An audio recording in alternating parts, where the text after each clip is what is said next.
bahwa ternyata amal ibadah, amal kebaikan yang dilakukan seorang hamba itu tanpa diiringi bakti kepada orang tua itu sia-sia.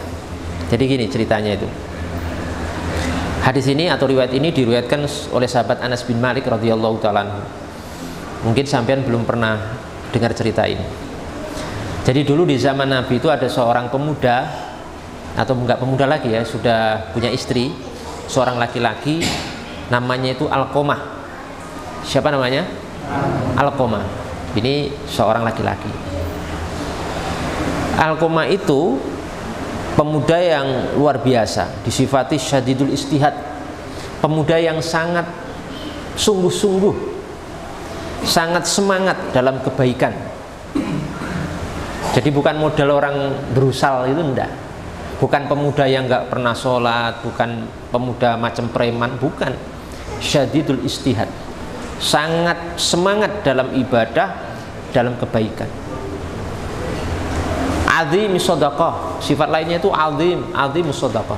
Orang yang sangat banyak sedekahnya, sedekahnya nggak terhitung. Berarti ini orang istimewa sebenarnya, orang istimewa. Tapi ternyata satu ketika si Alqamah ini sakit, Pak. Sakit, dan sakitnya sakit keras sekali.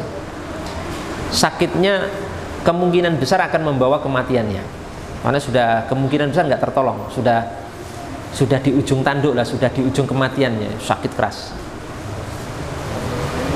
Nah, Alqamah ini dituntun istrinya pengen mengucapkan kalimat syahadat di akhir hidupnya, pengen mengucapkan asyhadu alla ilaha illallah wa asyhadu anna muhammadar rasulullah, pengen mengucapkan itu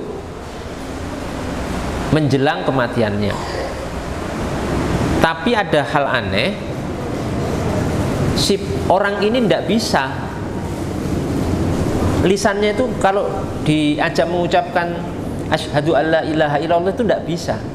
Padahal semasa hidupnya ini ahli ibadah, ahli baca Quran, ahli sholat, ahli zikir, ahli tahajud, ahli sodaqah, ahli semua ahli. Tapi aneh kok ketika mau wafat, mau meninggal, lidahnya itu ketika untuk mengucapkan kalimat syahadat itu keluh. Tahu keluh ya? Keluh itu nggak bisa ngomong. Kalau bicara lain bisa, pas ngomong sama istrinya bisa, komunikasi pendek-pendek masih bisa. Tapi pas mau mengucapkan syahadat nggak bisa. Duh, bingung ini. Alqamah juga khawatir ya. Maksudnya di akhir hidupnya khawatir su'ul khatimah, akhir hidup yang buruk. Akhirnya Alqamah ini mengutus istrinya menemui Rasulullah SAW. Sudah, kamu tolong kamu pergi kepada Rasulullah SAW, ceritakan kondisiku seperti ini. Kenapa kok aku nggak bisa mengucapkan kalimat syahadat?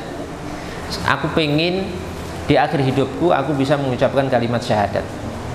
Akhirnya istrinya menemui Rasulullah SAW, kemudian menceritakan kondisi suaminya seperti itu.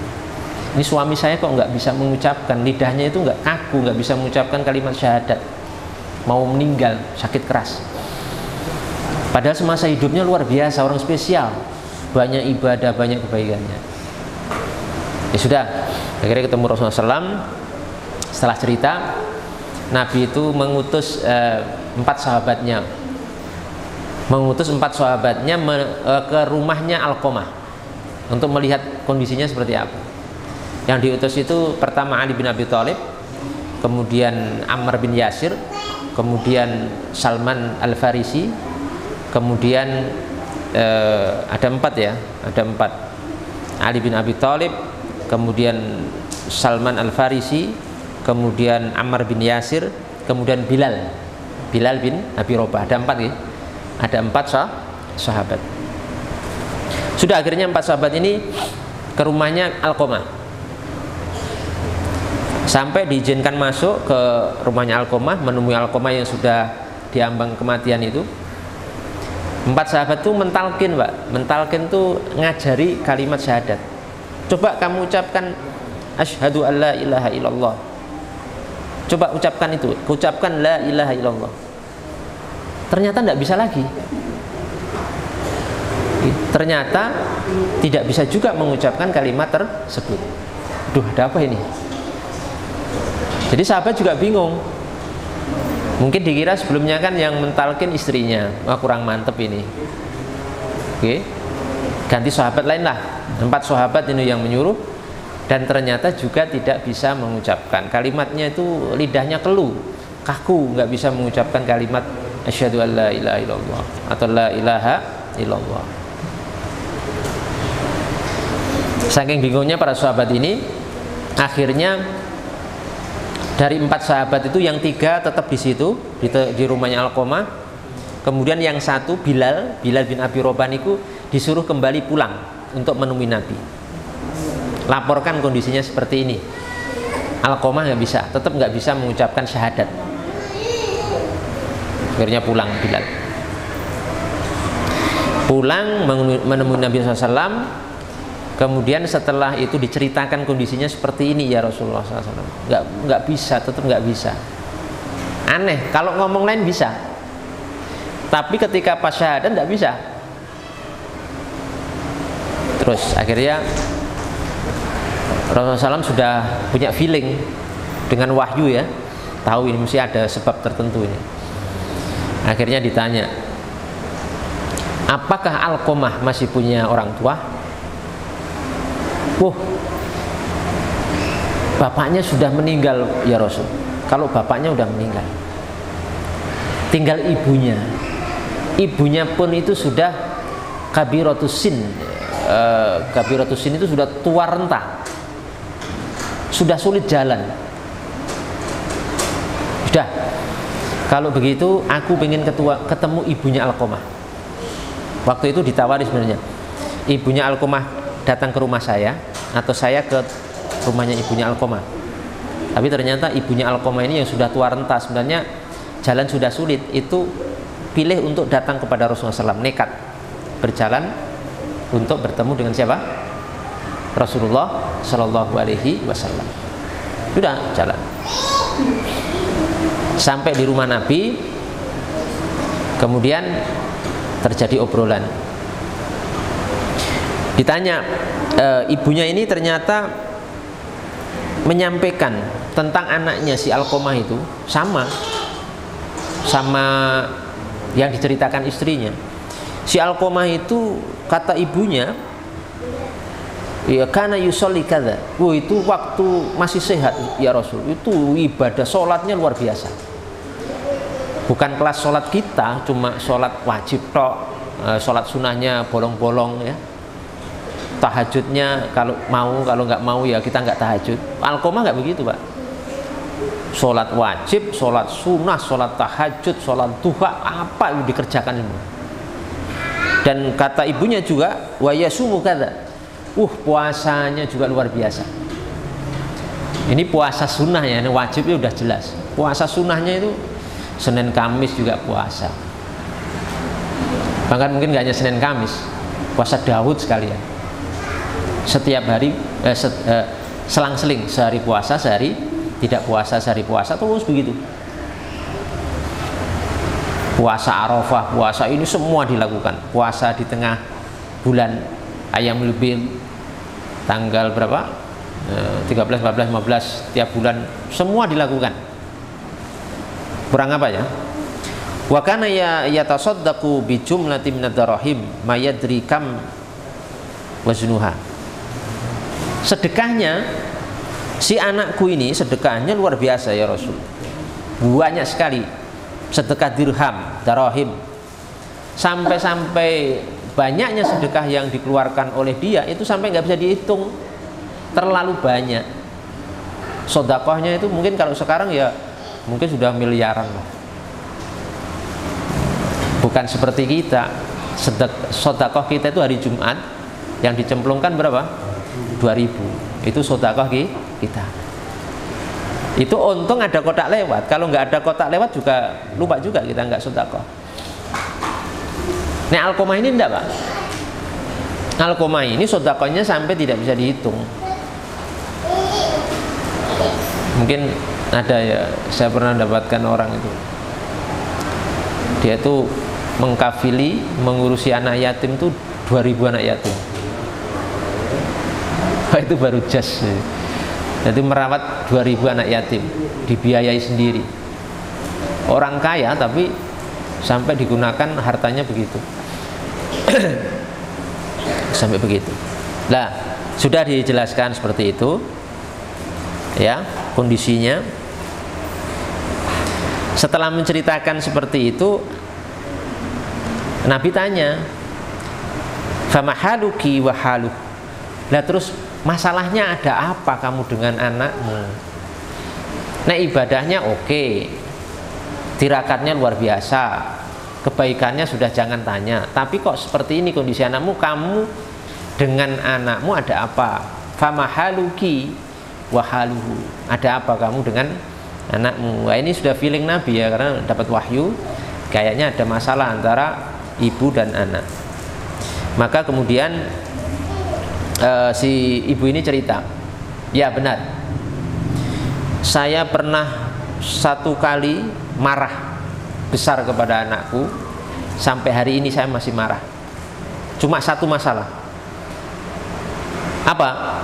Ternyata ibunya ini marah sebabnya karena kana yu'athiru imra'atah ala alayya. Anak laki-lakiku ini lebih mengunggulkan, lebih mengurusi istrinya daripada aku, lebih memenangkan istrinya daripada aku. Jadi kepentingan ibunya kalah dengan kepentingan siapa? Istrinya. Jadi kalau misalkan punya duit 1 juta, istrinya membutuhkan, ibunya membutuhkan, diberikan siapa? Istrinya. Si Alqomah ini maksudnya. Pokoknya ibunya itu serba kalah terus sama istrinya. Istrinya sampai maksiat, sampai membantah ibunya dan mengalahkan ibunya. Maka setelah cerita ini, sekali lagi ya saya selesaikan ulang dikit, ya. Maka kemudian Rasulullah SAW menyatakan begini, faqala Rasulullah SAW, sakhatu ummi hajjaba lisanah an syahadati alla ilaha illallah. Tahukah kamu bahwa kemarahan ibunya itu telah menutup, ya, telah menutup menghalil lisan anak itu dari mengucapkan kalimat la ilaha illallah. Akhirnya Nabi memerintahkan, wes para sahabat, sekarang kumpulkan kayu bakar. Kumpulkan aja kayu bakar, saya akan bakar anaknya si ibu ini. Si Alqomah mau saya bakar sekarang. Ibunya kaget, kok anak saya mau dibakar oleh Rasul? Ya, ibunya respect, Pak. Naluri keibuannya muncul. Sejelek-jelek anaknya, sekecewa apapun si ibu itu kepada anaknya, ketika mendengar Rasulullah SAW akan membakar anaknya, si ibu ini tidak terima. Kata ibunya ini, ibni ya Rasulullah, ibni wa thamaratu fuadi. Sejelek apapun anakku ini anakku dan ini buah daripada hatiku. Jangan bakar anakku. Loh, terus kata Rasul, kalau kamu nggak boleh dibakar, lah nanti di akhirat anakmu tetap diadab, disiksa oleh Allah Subhanahu wa taala dengan siksaan pedih gara-gara telah mengecewakan kamu, membuat marah kamu. Terus bagaimana solusinya? Dibakar nggak boleh. Nah ini kamu marah kepada anakmu, terus bagaimana solusinya? Ya, dia hanya bisa selamat ketika kamu meridhoi dan memaafkan anakmu. Akhirnya apa? Akhirnya ibu itu kemudian ternyata bersumpah atas nama Allah, asyhadullah, aku bersaksi pada Allah Subhanahu wa taala bahwa aku telah ridha dan memaafkan Alqomah anakku. Baru setelah itu Bilal balik ke rumahnya Alqomah, dan pas masuk rumahnya Alqomah, di pintu masuk itu Alqomah bisa mengucapkan kalimat la ilaha illallah. Setelah dimaafkan siapa?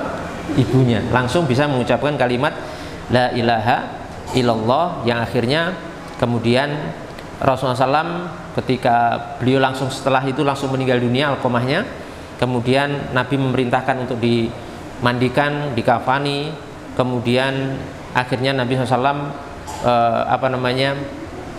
menyolatkan beliau, menyolatkan Alqamah. Setelah itu beliau setelah sholat jenazah, Nabi berdiri di hadapan para sahabat, kemudian menyampaikan pesan.